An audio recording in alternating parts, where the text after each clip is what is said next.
wave. So I've got a simple palette here. I'll take my mask off so you can hear what I'm doing. I've got a simple palette here of ultramarine, viridian, the colour that I dare not mention the name of because I normally forbid it, but this is an example when viridian is a useful colour.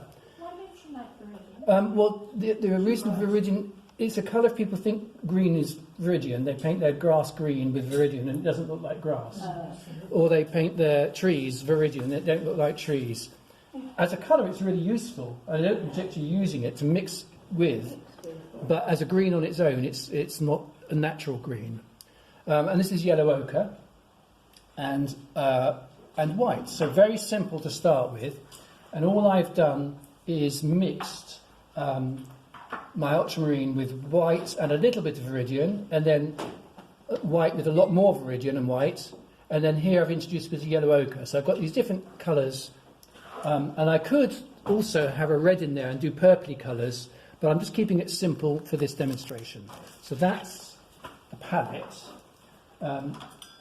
Basically, I'll start with these darks, and to start with, actually, I don't even use one of those mix. I just put neat viridian and ultramarine together without any white, and to get a real dark. I'm just going to show the shape of the wave by actually a tiny bit of fluid, and my recipe for fluid, by the way, here is this, which is it's low odour Sansador, 65%, and oil 35%, but basically 2/3 terps, 2/3 white spirit or similar, and 1/3 linseed oil. That's 5/3. Mm-hmm. Yes, that's 5/3. Or, no, 2/3 of white spirit, or 2/3 of terps, or 2/3 of Sansador, and 1/3, whichever mixture you choose, of oil. So it's the spirit. If you want to have a Sansador and not smelly, then you can use that. So a little bit of oil just gives a flow. So you can just draw the shape of a wave. And I'll do 2 waves to give you the feel for it. It's a flatter wave out here and a bigger wave here. So I start with the dark, and I just place it. And then I take another brush, and I'm going to do the extremes here. So now we're going to use a creamy colour. This is just using white with a little bit of yellow ochre for doing the light parts of the wave. So I'm going to go over here and just put like a crest on it. This isn't pure white. I will do a pure white later. This is just to give the highlight. So we're just creating the shape, if you like, of the waves through this. And this has been wiped over. It's actually a watercolour which I wiped over with acrylic paint. So it's actually cadmium orange. If you want a subtler colour than that, you can use yellow ochre or raw sienna to give a nice warm ground. Then we're going to do the middle colours. And with the middle colour, let's get another brush actually. With the middle colour, just before I haven't got the fatter brush using these.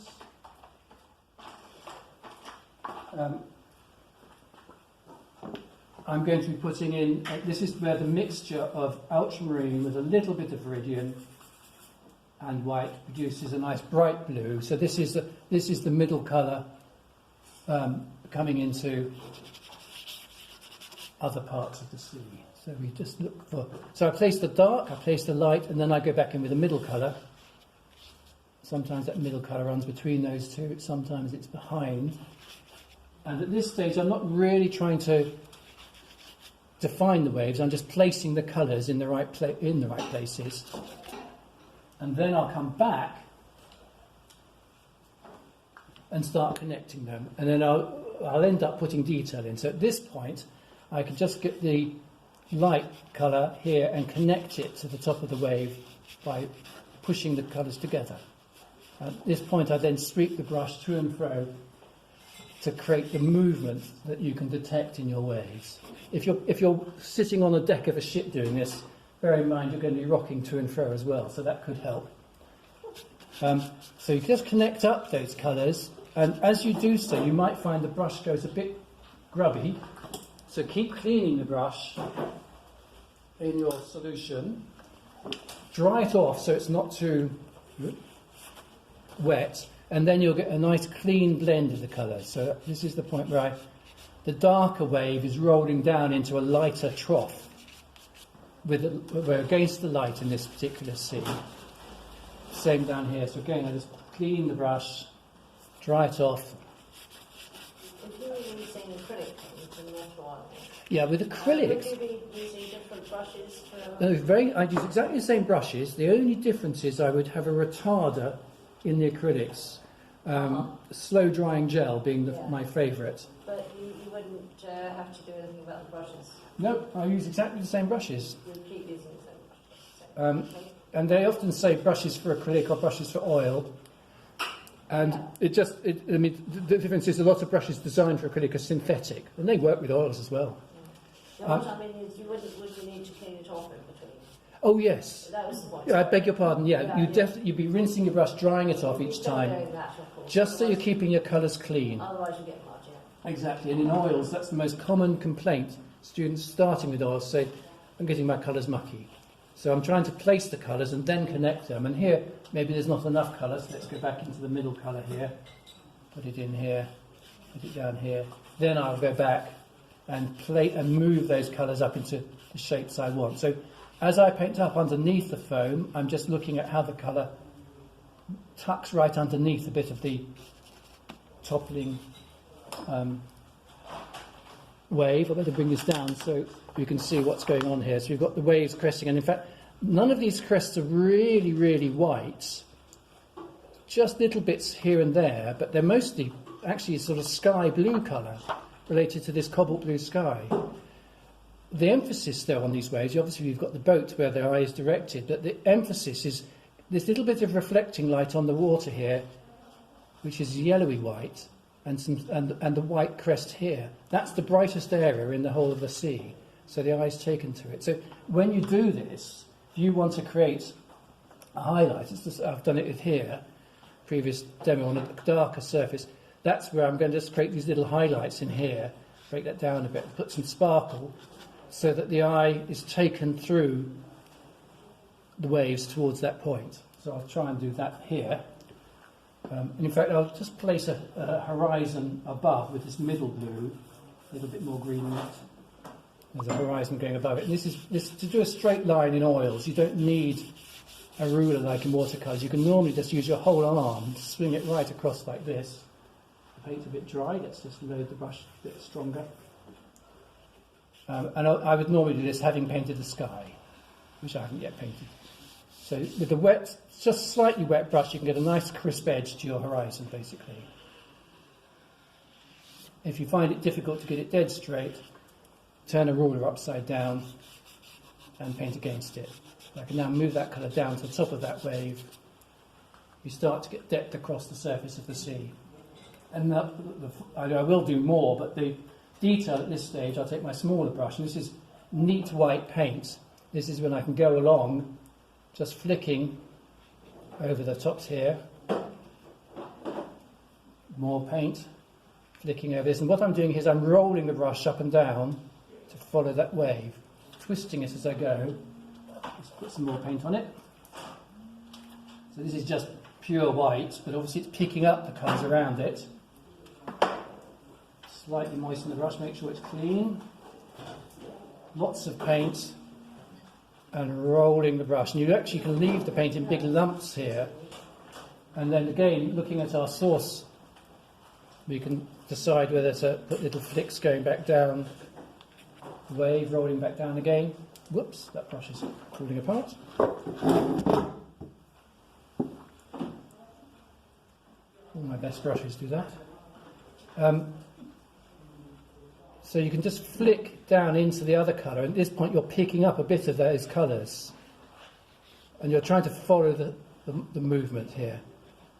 And according to the amount of pressure you put into the brush, will determine the amount of paint you get out on the wave. So if you want a lot of white, a lot of paint on the brush, and use very little pressure, then you'll get a highlight. If you want a little bit of white, put less paint on the brush. And you can actually use quite hard pressure, and then what happens then is it mixes with the other colours, so you can get the in-between shades. So having placed my white, now I clean the very same brush, and I just go along underneath this foam and shape it, pushing it into the place I want. So you get sort of subtle shape in the wave. Here again, push that up to the top and connect it. And again, if you start getting muddy colours, keep cleaning the brush, go back again, and you can continue the process. Same here, let's push up into that. So we've got a sort of breaking wave there. And roll down here. So I'm just trying to emulate the movement with every stroke. So I'm not getting in, trying to sort of fiddle in these shapes. I'm pushing the water into the shape I want. I've perhaps gone a bit high there, so I'll carry on underneath like this, just connecting up the colours. Then I clean the brush. I'm just going to go in with a slightly darker colour behind to shape that. So you can do it from both directions, from underneath or from above. And of course, if you go above like that, I've now got to connect the colour I've just put in to the rest of the colours around that area. And last thing is those little perfecting highlights. So I've got to have a really clean brush for this because they're creamy coloured. So I want to get all this green off the brush. Take several goes in the dipper. Several goes. When it comes up really clean on the white palette here, you know you're okay. So now, tiny bit of yellow ochre, lots of white, so it's probably a ratio of 9:1 or more. So it's just a slightly creamy white. If you use a brighter yellow, it's too garish. We just want a little bit of yellow here. Now you could wait till this is dried to do this, because I'm actually going to do scumbling, which is where I just catch the surface of the paint. And if it was on a canvas, it'd be more pronounced. It's actually on watercolour paper, so there's a little bit of texture. And I'm using that texture to get this sort of scumbly stroke for these little sparkly, foamy bits. And I can go in a bit stronger. I've got the main shapes. Let's just go in a little bit stronger, a little bit more paint.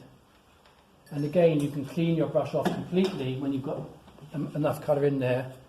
And if it's too clumsy, you just take a clean brush and push the shape where you want it. Maybe it's too fat there, sort of shaping that bottom bit, pushing that into place. So you can actually get every wave defined at this point. But you don't need to go and blend all the way along. What you do is you get all the colours up there, then connect them, and then you work back over the whole.